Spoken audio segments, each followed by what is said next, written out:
Vietnam, Malta, mosambi.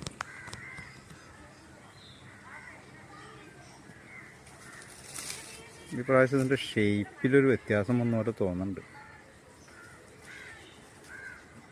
2-3 പ്രാവശ്യം അടുപ്പിച്ചുണ്ടായി, പിന്നെ ഉണ്ടായില്ല. ഇപ്പോൾ 1 വർഷത്തോളമായി റെസ്റ്റായിരുന്നു. ഇപ്പോൾ എന്നിട്ട് ഒരു 3 ഉണ്ടായിരിക്കണുള്ളൂ. അത് കാരണം നല്ല വലുപ്പത്തിലായി വരുന്നത്.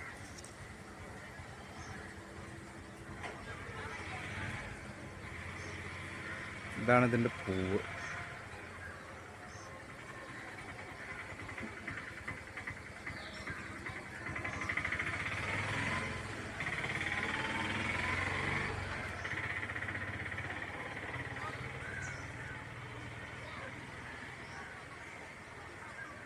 ഇത് ഇച്ചിരി ചെറുതായി വരുന്നുള്ളൂ.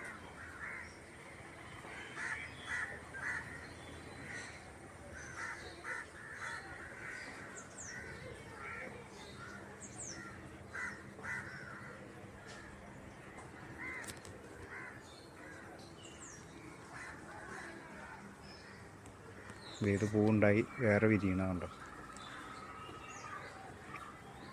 ബക്കറ്റിലായിരുന്നു. ബക്കറ്റിൽ നിന്ന് ഡ്രമ്മിലേക്ക് ആക്കിയപ്പോഴാണ് പിന്നെ ഇച്ചിരി താമസം വന്നിട്ടുണ്ടാവുക.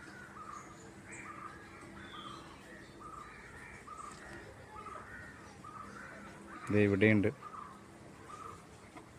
അതൊക്കെ ഉണ്ട്. പിന്നെ ഇതിൻ്റെ താഴേക്ക് ഉണ്ടായിട്ടുണ്ട്.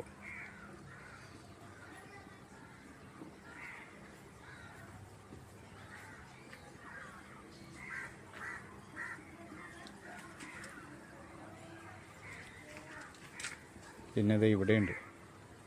ഇപ്പം ഇത് കുറേ ഉണ്ടായിട്ടുണ്ട് കേട്ടോ. അവിടെ ഇവിടെയൊക്കെ ആയിട്ട് ഇത് കണ്ടോ. ഇവിടെ ഉണ്ടായിട്ടുണ്ട്, ഇതിൻ്റെ ഇവിടെ ഉണ്ടായിട്ടുണ്ട്. ഇതൊക്കെ ഞാൻ ഇപ്പോഴാണ് കണ്ടത്. ഞാൻ വലുത് മാത്രമേ ശ്രദ്ധിച്ചിട്ടുണ്ടായുള്ളൂ. ഉണ്ടോ, ഇവിടെയുണ്ട്. വിയറ്റ്നാം മാൾട്ട ഇത് ശരിക്കും ഉണ്ടാവും കേട്ടോ. ഇതിന് കുഴപ്പമൊന്നുമില്ല. നല്ല മധുരമുണ്ട്. ഒരു വിധം പച്ചയ്ക്ക് തന്നെ നല്ല മധുരമുണ്ട്. നല്ലതാട്ടോ. എല്ലാവരും വീട്ടിലുണ്ടാവും. വെയിൽ വേണമെന്നുള്ളൂ. വെയിൽ വേണം. നല്ല വളം കൊടുത്തു കഴിഞ്ഞാൽ ശരിക്കും ഉണ്ടാവുന്ന സാധനം കേട്ടോ. എല്ലാവർക്കും വയ്ക്കാം. ശരിക്കും ഉണ്ടായിരുന്നു. പിന്നെ ഇത് ഇന്ത്യ മുസംബിയൊക്കെ ഉണ്ടായിട്ടുണ്ട് കേട്ടോ. അതേ ഉണ്ടോ. പക്ഷെ ഒരുപാടൊന്നുമില്ല. ഈ ബക്കറ്റിൽ നിൽക്കുമ്പോൾ അതിന് വളർച്ചയ്ക്കൊരു പരിധിയുണ്ട്. അതുപോലെ തന്നെ ഇതുണ്ടാവണതിന് കായ്ക്കുന്നതിന് പരിധിയുണ്ട്. ഇതിനും ഉണ്ടായിട്ട് 3 ഉണ്ടായിട്ടുണ്ട്. ഇവിടെ ഉണ്ട്. എൻ്റെ വീഡിയോ പിന്നീട് ചെയ്യാം. ഇതൊക്കെ ഉണ്ടായിട്ടുണ്ട്. പിന്നെ വേറെ ഉണ്ട് താഴെ. അവിടെയുണ്ട്. താഴെ വെച്ചിട്ടുണ്ട്. ഇവിടെ വെച്ചിട്ടുണ്ട്. അപ്പോൾ അതിലുണ്ട്. ഇത്